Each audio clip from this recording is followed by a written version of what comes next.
Mabuhay! In this video presentation, we will focus on the cultural differences of the Philippines among other countries. But, first of all, what are the cultural and intercultural differences? Take it away, Rainmark. What is intercultural difference? Intercultural communication is the study and practice of communication across cultural contexts.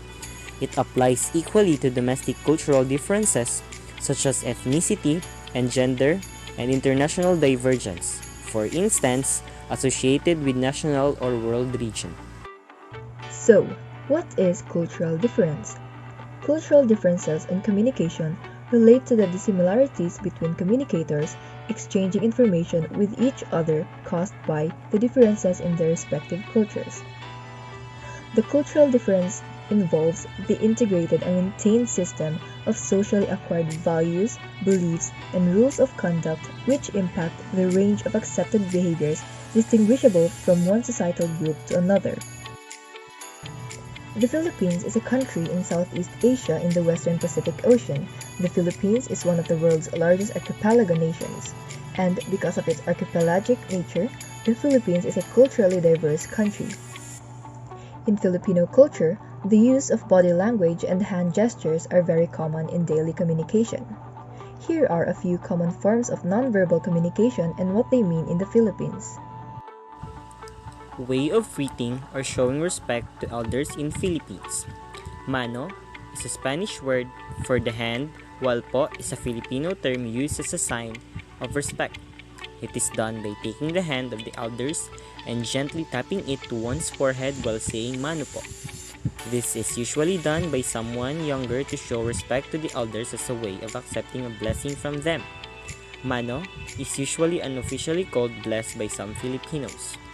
In Japan, Japanese citizens bow to their elders to show respect. Bowing is a sign to show respect, greetings, or to apologize.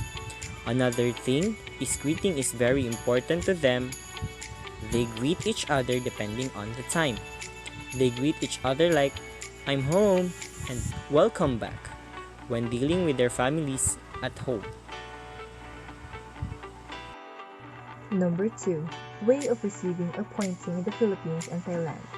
Instead of lifting a hand, finger, or arm, which uses unnecessary energy, Filipinos sometimes use their pouting lips to point at a certain object or direction instead. Many foreigners find this funny and confusing, but this gesture is very common and unique to Filipinos. And when you see a Filipino do this, don't confuse it with an invite for a kiss.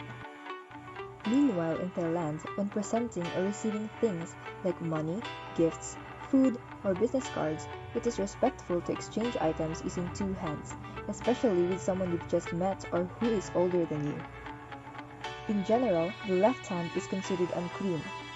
Traditionally, the left was the wiping hand and is not used to eat, receive gifts, or shake hands. Greetings in the Philippines and Saudi Arabia. Nodding and raising eyebrows with a smile is one of the way of how Filipinos greet each other casually and quickly, acknowledging that you saw that person. In the Philippines, close friends hug and kiss on both cheeks, or what they call beso beso, when they greet one another, while close male friends may hug each other and tap their backs or just by handshakes. Muslims generally do not make physical contact with members of the opposite gender. Therefore, when greeting a Saudi of the opposite gender, it is best practice to simply greet them verbally with a nod of the head and wait to see if they feel comfortable extending their hand. Saudi men who are very close friends may greet one another by touching noses. This indicates trust, intimacy, and respect in friendship. Greetings between Saudi women tend to be very affectionate, involving hugs, 2 or 3 kisses on each cheeks. As our journey ends, we come to the conclusion that Philippines and other countries have their own unique culture and traditions, beliefs that made them a country.